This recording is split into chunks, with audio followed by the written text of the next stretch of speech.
गैर ब्राह्मणों ने गोमांस खाना क्यों छोड़ दिया?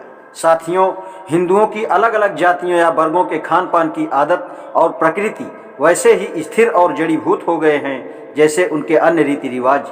जिस प्रकार हम हिंदुओं के रीति रिवाजों के आधार पर उनका वर्गीकरण कर सकते हैं, उसी प्रकार उनके खान पान की आदत के आधार पर भी कर सकते हैं। जिस प्रकार सांप्रदायिक दृष्टि से हिंदू या तो शैव होते हैं या वैष्णव, उसी प्रकार वे या तो मांसाहारी होते हैं या शाकाहारी। साधारणतः मांसाहारी और शाकाहारी का यह वर्गीकरण पर्याप्त हो सकता है, लेकिन यह मानना होगा कि यह पूरा ठीक वर्गीकरण नहीं है। अधिक विस्तृत वर्गीकरण के लिए हमें मांसाहारी वर्ग को दो हिस्सों में बांटना होगा।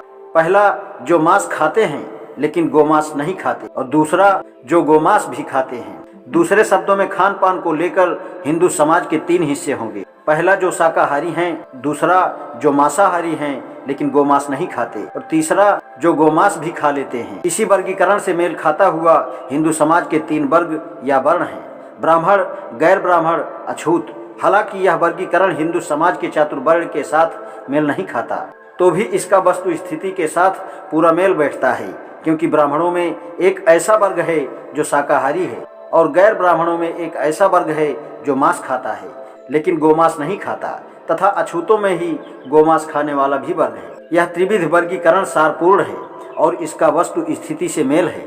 कोई भी यदि इस वर्गीकरण पर ध्यान से विचार करेगा तो गैर ब्राह्मणों की स्थिति उसका ध्यान विशेष रूप से आकर्षित करेगी ही। शाकाहारी होना समझ में आता है, मांसाहारी होना भी समझ में आता है, लेकिन यह बात समझ में आना कठिन है कि एक मांसाहारी केवल एक प्रकार के मांस गोमांस के खाने के विरुद्ध क्यों आपत्ति करे। यह एक गुत्थी है जिसे सुलझाने की आवश्यकता है। गैर ब्राह्मणों ने गोमांसाहार क्यों छोड़ दिया? इस मतलब के लिए इस विषय के कानूनों का अध्ययन जरूरी है। इससे संबंधित कानून या तो अशोक कानून में होगा या मनु कानून में। हम अशोक से ही आरंभ करते हैं।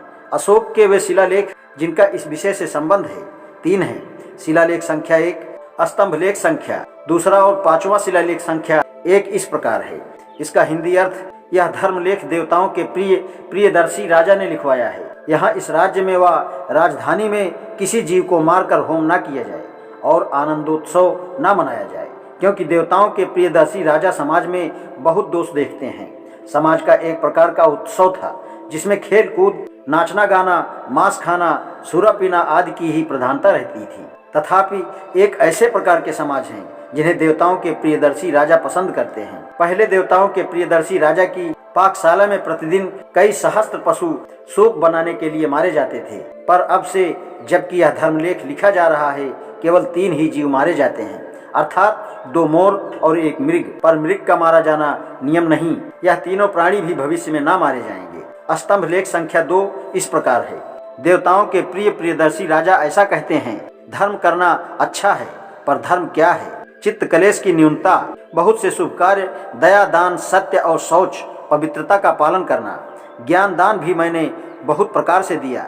2 पायों, चौपायों, पक्षियों तथा जलचरों के प्रति मैंने बहुत अनुग्रह किया। मैंने उन्हें प्राण दक्षिणा दी तथा और भी अनेक प्रकार के उपकार किए। यह लेख मैंने इसलिए लिखवाया कि लोग इसके अनुसार आचरण करें और यह चिरस्थायी रहे। जो इसके अनुसार चलेगा वह सुकृत करेगा।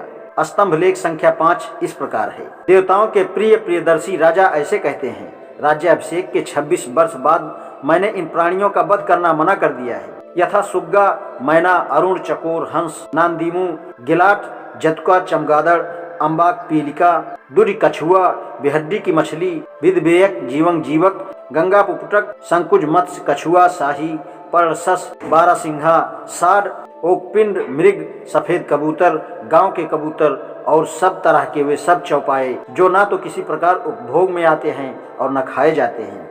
गाभिन या दूध पिलाती हुई बकरी, भेड़ी और सुअरी तथा इनके बच्चे को जो 6 महीनों तक के हों न मारना चाहिए।